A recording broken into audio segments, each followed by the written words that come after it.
السلام علیکم ورحمۃ اللہ وبرکاتہ۔ تحفہ یا علی علیہ السلام مدد۔ بسم اللہ الرحمن الرحیم۔ اللہم صلی علی فاطمۃ و ابیہا و بعلہا و بنیہا و سر المستودع فیہا بعدد ما احاط بہ علمک وما احصاہ کتابک۔ اللہم عجل ولیک الفرج۔ کربلائے مولا شب جمعہ زیارت امام حسین علیہ السلام کی مخصوص رات، شب جمعہ محبت اہل بیت علیہ السلام رکھنے والے کربلائے مولا میں چاہت رکھتے ہیں کہ شب امام حسین علیہ السلام کی ذریح کے نزدیک بتائیں۔ آئیے اپنی چاہت کو مولا کی بارگاہ تک پہنچانے کے لیے کربلائے مولا کی طرف رخ کر لیجئے، سینے پہ ہاتھ رکھ لیجئے، دلوں کی دھڑکنوں کو فدائے تراب ابن ابو تراب علیہ السلام کرنے کی نیت سے آئیے مولا کی بارگاہ میں سلام اور عرض عقیدت پیش کرتے ہیں۔ السلام علیکہ یا ابا عبداللہ، السلام علیکہ یا ابن رسول اللہ، السلام علیکہ یا ابن امیر المؤمنین و ابن سید الوصیین علی ابن ابی طالب، السلام علیکہ یا ابن فاطمۃ الزہراء سیدات نساء العالمین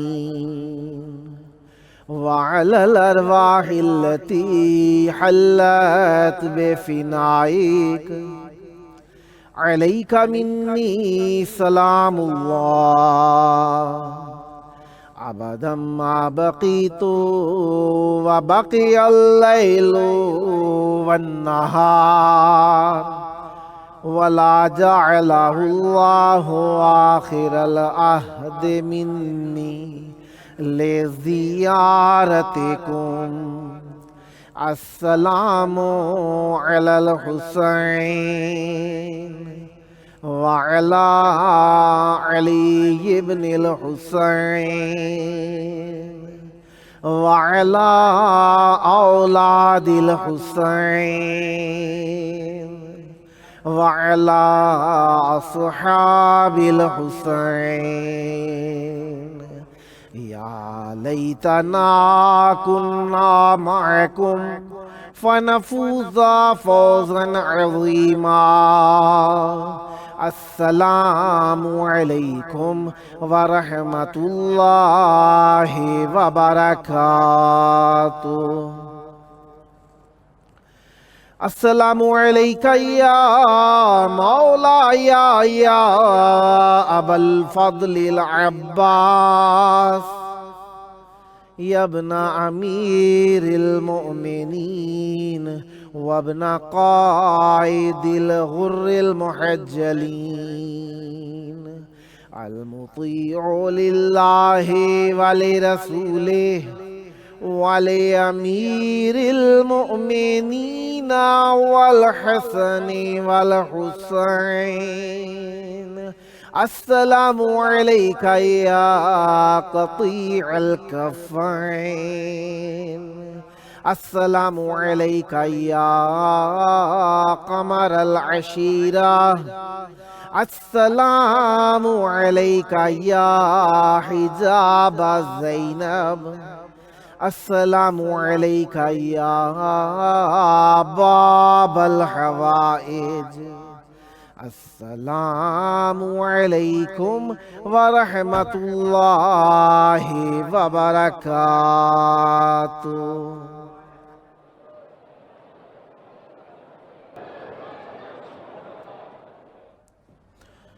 کربلائے مولا کی پاک دھرتی پر آپ سب کی خدمت عالیہ میں خوش آمدید عرض کرتا ہوں۔ جس طریقے سے آپ جانتے ہیں کہ آج بارگاہ اقدس اہل بیت علیہ السلام میں ہم شب جمعہ کی مناسبت سے ذکر اہل بیت علیہ السلام کے لیے ایک موقع ملنے پر شکر گزار ہیں، اور یہ شکر گزاری جتنی بھی ہو اتنی ہی کم ہے۔ جس طریقے سے آپ جانتے ہیں کہ آج 9 رمضان عظیم ہے اور 1442 ہجری ہے۔ 22